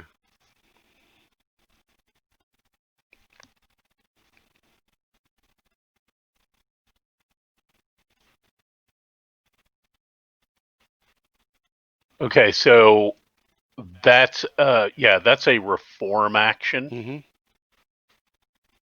Oh, so he needs to have the leader to do it then. He needs to have the leader to do it. Yep, he can't do it. He's got to have the leader to do it. Or be adjacent to the leader to do it. Okay. All right, so that was 1. Okay. 2. 3, 4. That's it. Okay. And I guess, oh, I need to mark these guys as done. Oh, you know what I was forgetting? Ah, son of a gun. That. Like for continuations. Oh yeah, you did. You did. Well, I'll tell you what. I mean, if you want to go back and try No, that's fine. I continuation forgot. more, I forgot. That's fine. I did too. I completely spaced that. Yeah, but that's okay because it was all you didn't have. We neither one. So, but that doesn't mean I can't do a continuation with us with the Yeah, you Spanish. could try can do a continuation with Cordoba. Yes, the Spanish are going to take the initiative here. Okay. All right, so make ready to Mhm. do a continuation. Mhm. You going to try to preempt? He's got to roll a 0 to 2. I'm not going to try and preempt. No. All right, here we go. He probably doesn't have much of a chance at all. Yeah, because he doesn't get any bennies. He No, wrote an 8. he rolled so far out that even with bennies he couldn't have got there. Yep, and so let's see here. My other two guys would have rolled a 4. Oh, I would have had him. So that's okay. Yeah, Tilly or Anholt would have done it because he's a -2. Yep, that's okay. I forgot. Yeah, Mortain. I mean, I won't forget tomorrow. if the 4 was Anholt, Uh-huh. he would have got a continuation because he's charged. Oh yeah. And a charge, he needs to roll a 0 to 3. He rolled a 4 -2. He'd have got his continuation. Oh well. And then you'd actually have got continuations on both those guys. That's okay. I forgot. Mortain would have too. Yeah, I forgot.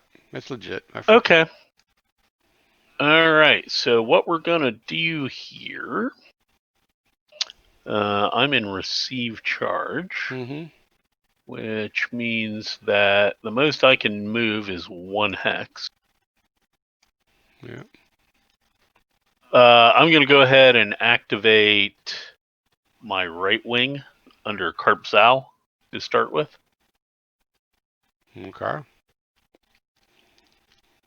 And literally everybody is currently out of command. Because they have to be no more than 2 away. Yep. So they have to try to get back in command. Yeah, unless I move him first. Yeah. Which I'm gonna do. So he's gonna go 1. Actually, I'm gonna move this whole stack.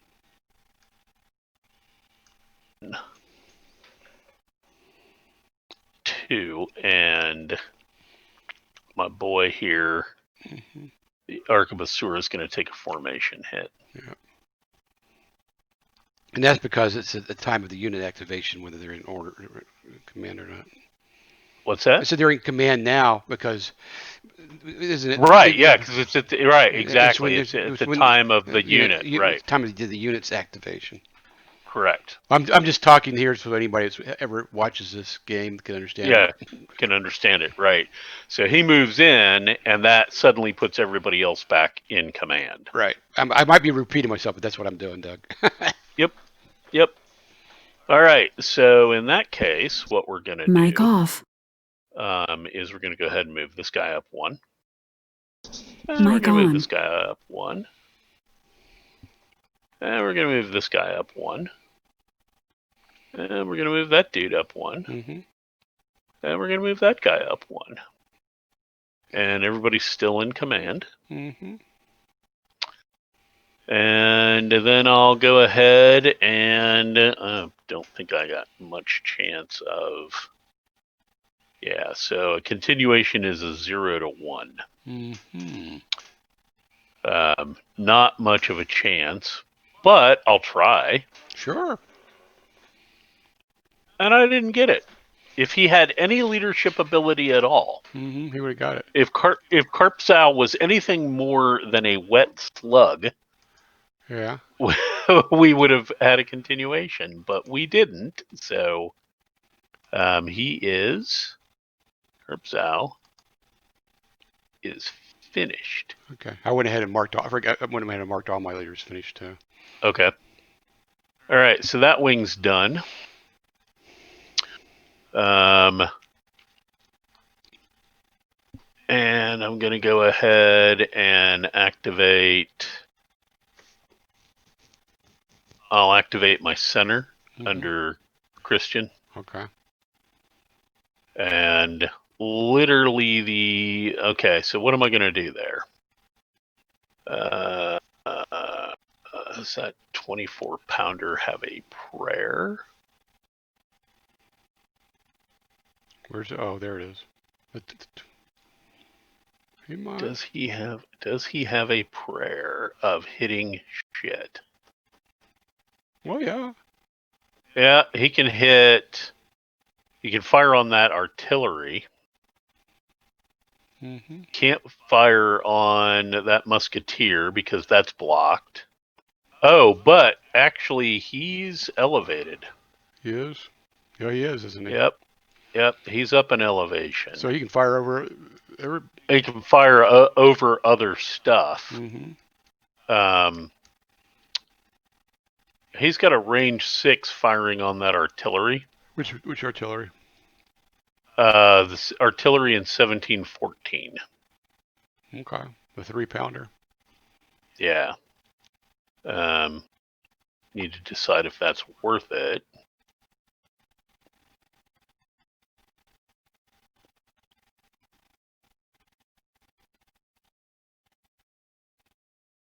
That's probably not even worth it. Yeah, it's a range of 6. Boy, this actually freaking works. The LOS thread in this one works, man. This is a much better vassal mod. Because see, if you look up here in the log. Yeah. Oh, it actually... I checked. Yeah, it actually gave us the correct... Oh, instead of that last one where it was kind of erroneous? Yeah. Okay, cool. And it was just gibberish, and this actually worked. Okay.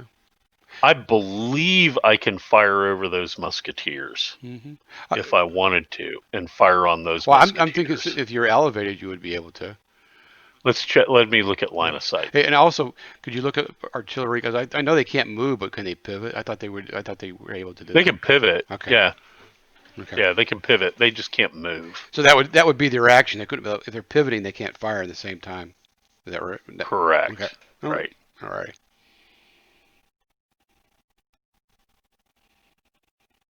There. Line of sight.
A hex of a higher elevation than both the firing unit's hex and the target's unit hex is always blocking terrain.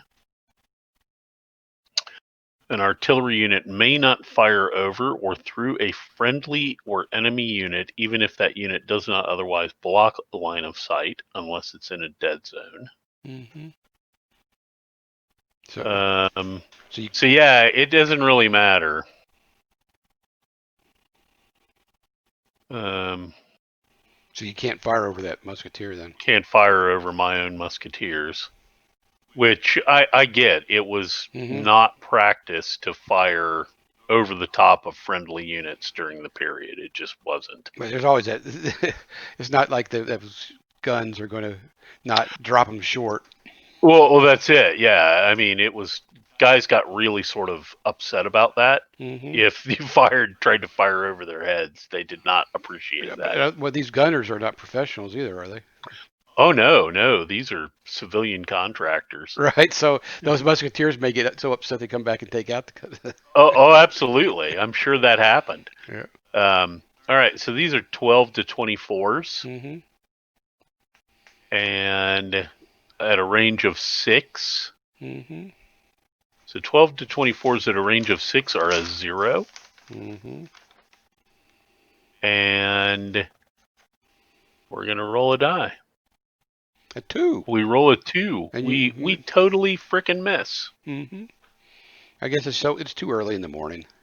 Yeah, gunners are just not woken up yet. All right, so those guys fired. These musketeers that are formation shaken, Mm-hmm. because I am in. An adjacent hex. I can just flat out reform because I'm in receive charge. I don't even have to be with a leader. Oh, that's right. Yeah. I can just do a reform action. Okay, that makes sense. Why? But yeah, it's they want to be.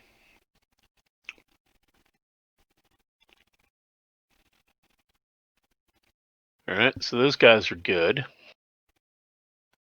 And then up here,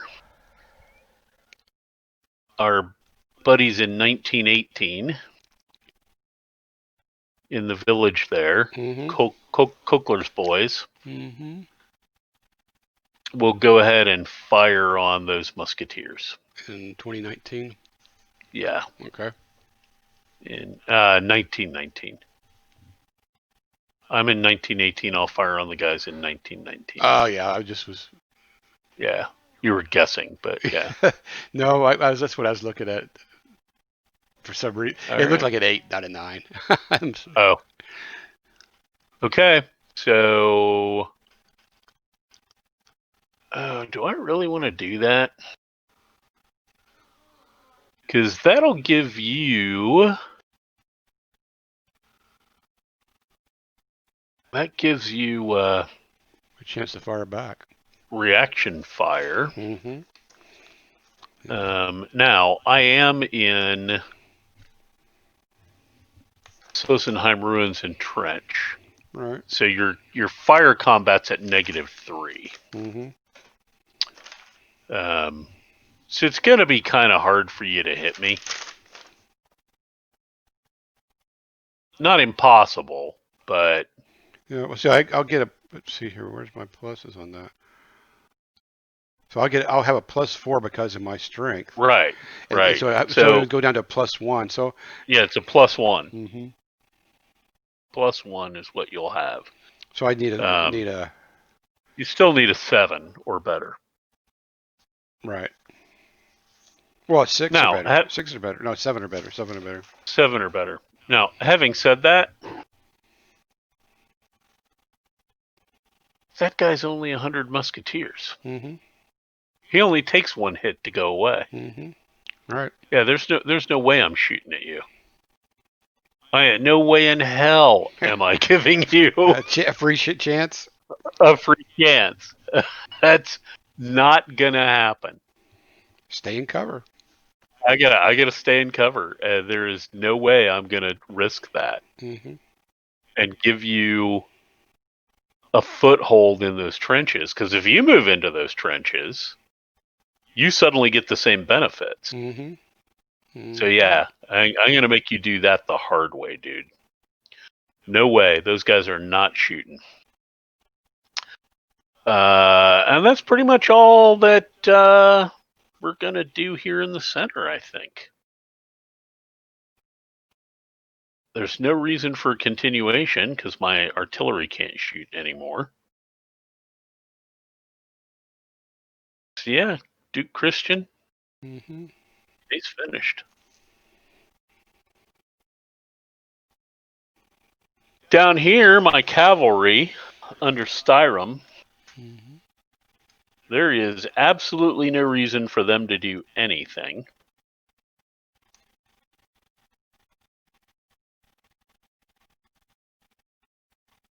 I don't believe.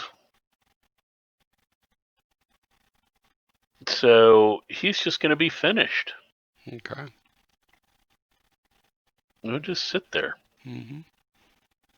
I got to run out the clock. Yeah. Right. So that's the end of turn one. Yeah, I kind of messed up the clock. Yeah.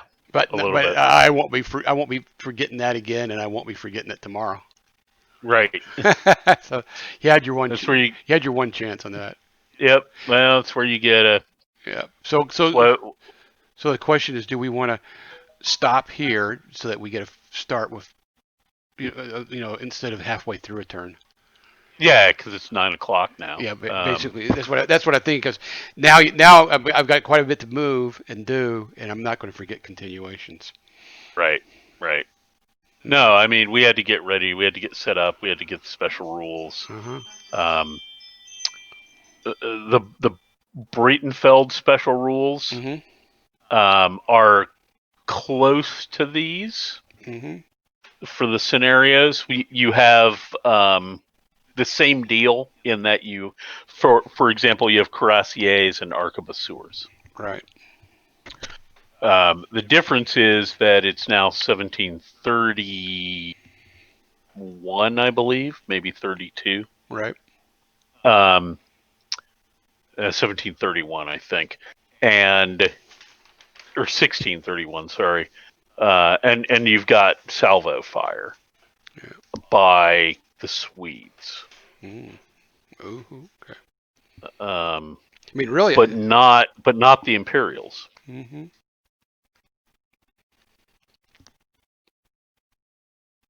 The other set of special rules are that the Saxons, who are on the Swedish side, pretty much run away. Mm-hmm. So that again is going to be a much more interesting battle because there's number one, there's more terrain. Number two, you have two armies. You have the Saxon army and the Swedish army, Mm-hmm. and then I believe the Catholics, the same deal. You've got Imperial troops and you've got Catholic League troops. So you got some of the same, you get some command issues, things like that. And it's big. It's a 2-mapper. Mm-hmm. So it's big. So think about which side you want to play. Okay. Who you want to be. And we'll set it up now. The other thing we can do if you're interested in it is if you don't want to play another one of these is we can give a run at those miniatures, but certainly we.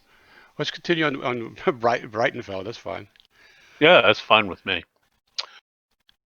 Okay, so we're at the end of turn one. I'm going to go ahead and flip all the finished leaders. Yep. Hold on just 1 second. I'm printing a picture here. Oh, okay. Sorry. Well, I unflipped them. That's fine. I think I already got the picture. Okay. Undid all the moved and undid all the fired.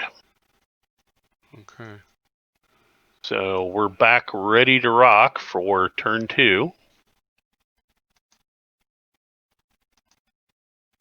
About to save the game. Yeah. I'm gonna try something since this one has this scenario has the camera button on it. Yeah. I have a leading picture that's at the beginning of the stream that I'm going to take a picture of. That's where we're at. Yeah, right. Make it interesting. This is where we're at today, guys. Yep. Okay. Well, we'll crank along faster. Oh yeah. I can see. Yeah, we're going to have to. My cavalry's going to have to do something here. Yep. Make a breakthrough. Yeah, right. Well, I mean, you got slightly larger groups of musketeers to deal with over there. Mm-hmm. And they are behind hedgerows. Oh yeah. So that's going to mess with your ability to do charges and stuff like that. In fact, I think you can't charge.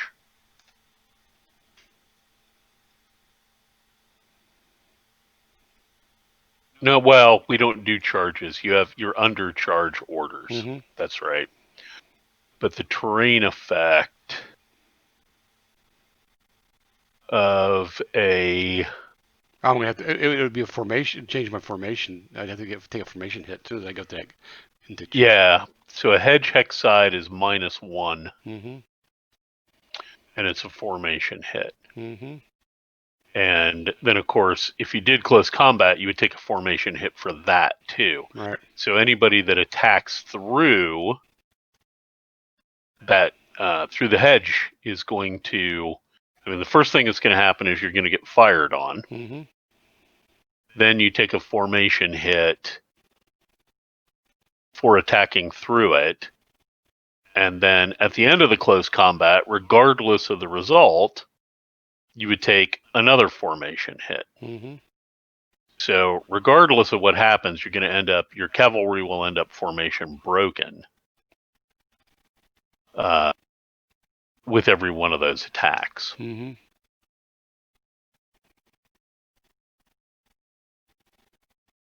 And of course, you'll have to be in charge orders to do that. So even if you knock everybody back or eliminate some of them, then you're going to have to stop and Mm-hmm. clean everybody up before you can do too much else.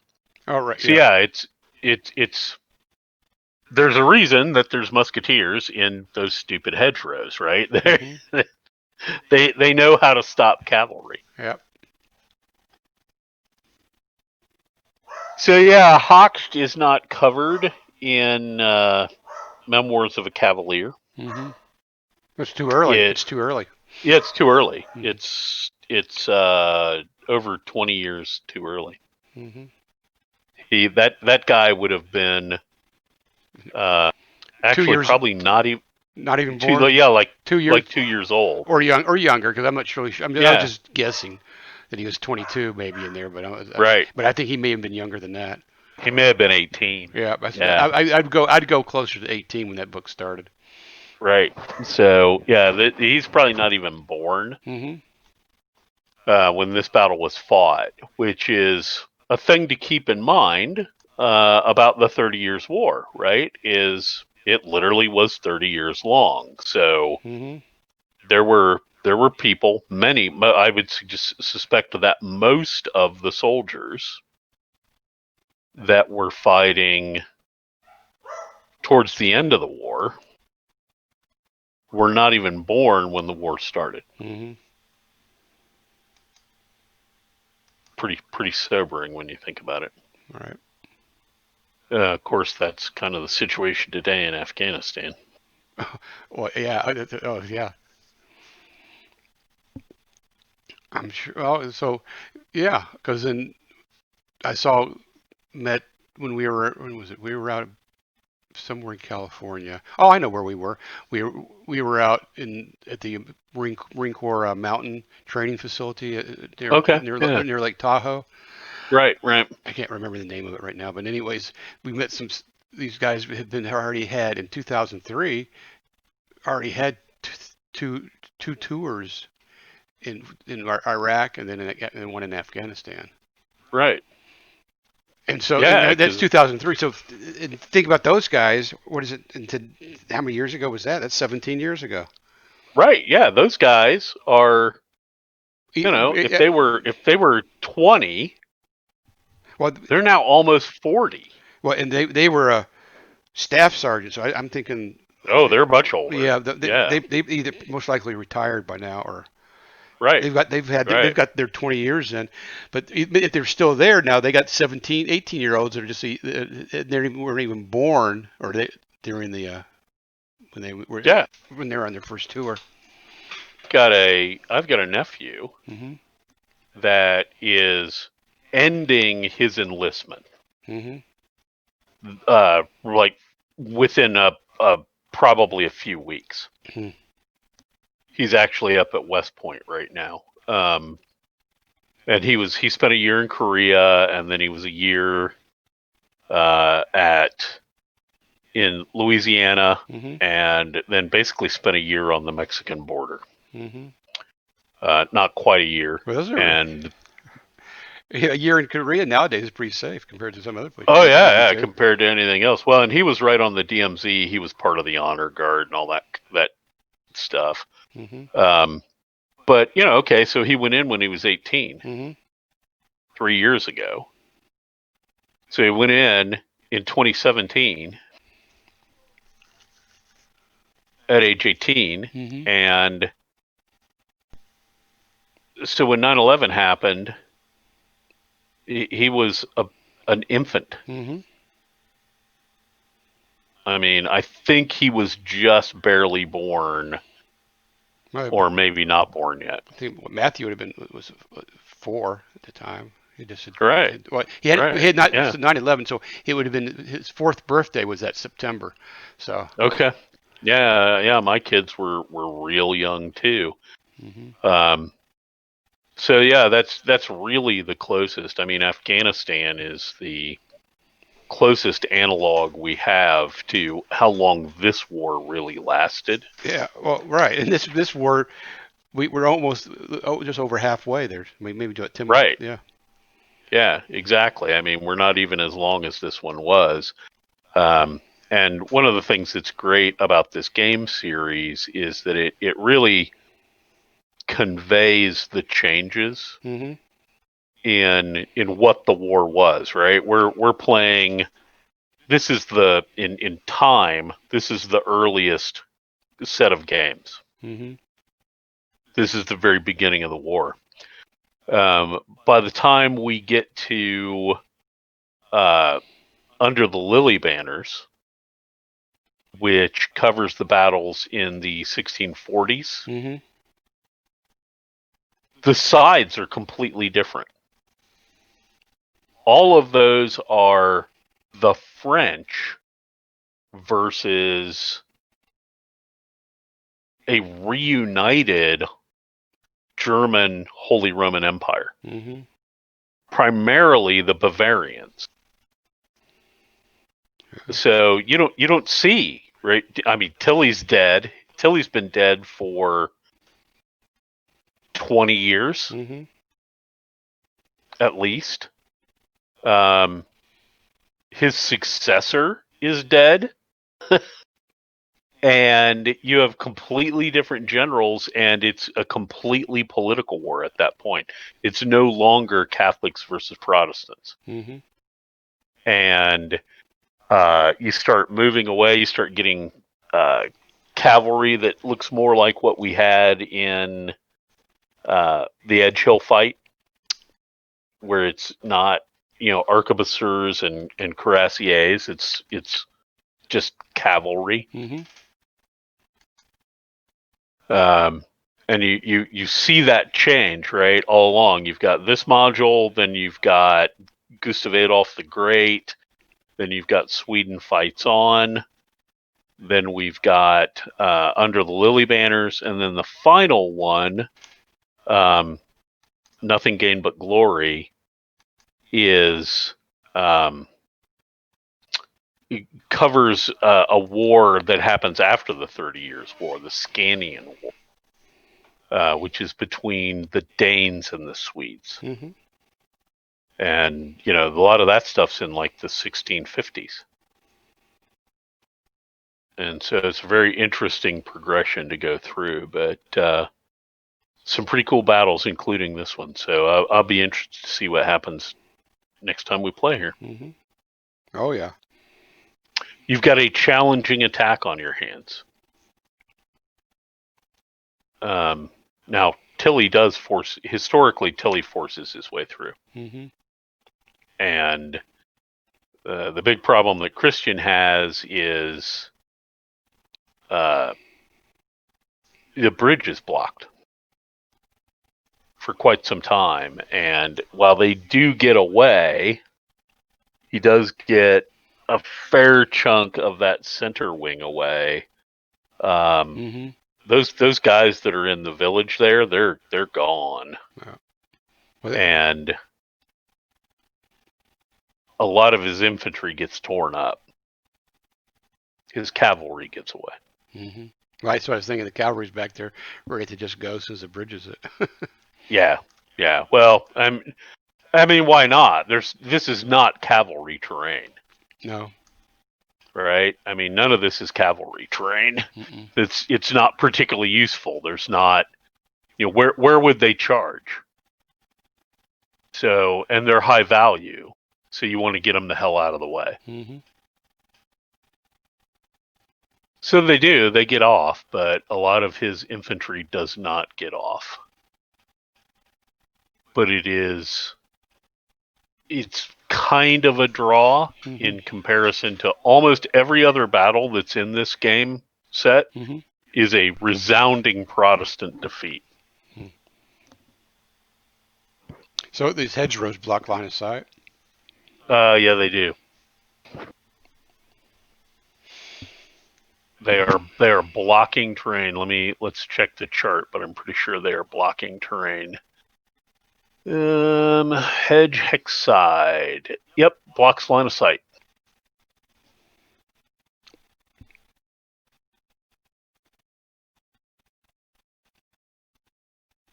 So it means you can't fire out of it either. Oh no, if you're whoever's adjacent to it 1st Mm-hmm. gets the benefit of the terrain and can fire. Okay. Is the way those work.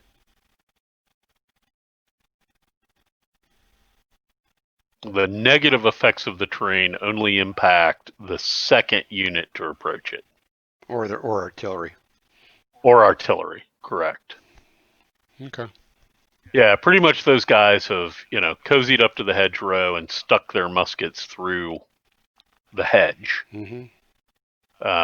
They have even, in many cases, actually chopped loopholes through the vegetation to shoot through. And this was an extremely common tactic of the time. Mm-hmm. Detach a bunch of musketeers, stick them behind hedgerows, and shoot the crap out of the cavalry. Pretty common. Okay. Well, Tilly's up for the. Now I'm going to be thinking about this for an entire week. Well, it is a very interesting tactical problem. Mm-hmm. That's why I was kind of interested in playing this, because Hochst is, it's easy for the Catholics to screw this one up, and it's largely a light infantry battle. Mm-hmm. Oh yeah, I may have. I forget my continuations, but no. Nah, that was just one turn. I mean, Yeah. this is an 18-turn game, man. Yeah, I know. This is an 18-turn game, and really, for me to have much chance of anything, I got to start getting units off. Mm-hmm. I got to get them down to the Hochst Bridge to get across the Nidda River. And so I can't just sit here, but I'm going to sacrifice. I mean, Kuckler is screwed. That regiment is done. He's not getting off. Mm-hmm. And historically, that's what happened. I mean, that must have been, that regimental colonel got given those orders, and he knew they were dead. Right? He was not getting out of there. That what you're seeing there, by the way, Mm-hmm. is what a 2 hex counter would break down into.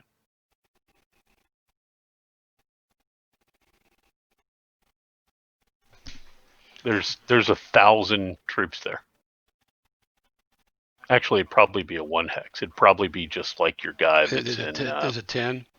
Right up the road. Yeah, that's what I'm thinking. Right. Most of like I got a 3,000 man double, cut with a 2,400.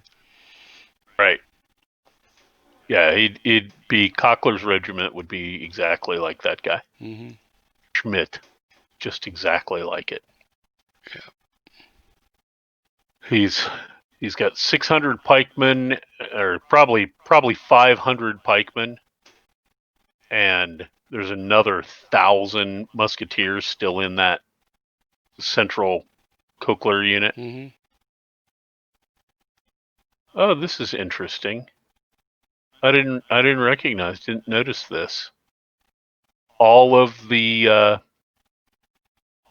infantry, heavy infantry counters are marked fire -1. Oh yeah. That was a nice touch. Mm-hmm. Well, whoever did this was Nice. this is probably quite a few years in between the two vassal Yeah, modules. this is well, yeah, and the English Civil War game was the first one in this series to come out, so Mm-hmm. the vassal module's the oldest. Mm-hmm. And this is pretty good. Now I have a whole bunch, and this was Saints in Armor was the last module to come out, so it's going to have the newest, best vassal modules, Mm-hmm. and you can definitely tell it. You know, Mm-hmm. this is a pretty good module in comparison. All right, well, I've saved it, and Okay, so I'm going to drop out of it then. yep. Quit. Yes, I want to. No, I don't want to save it. It's been saved. Okay. All right, disconnected and closed. All right. So shutting down the stream. So I'll tell everybody good night.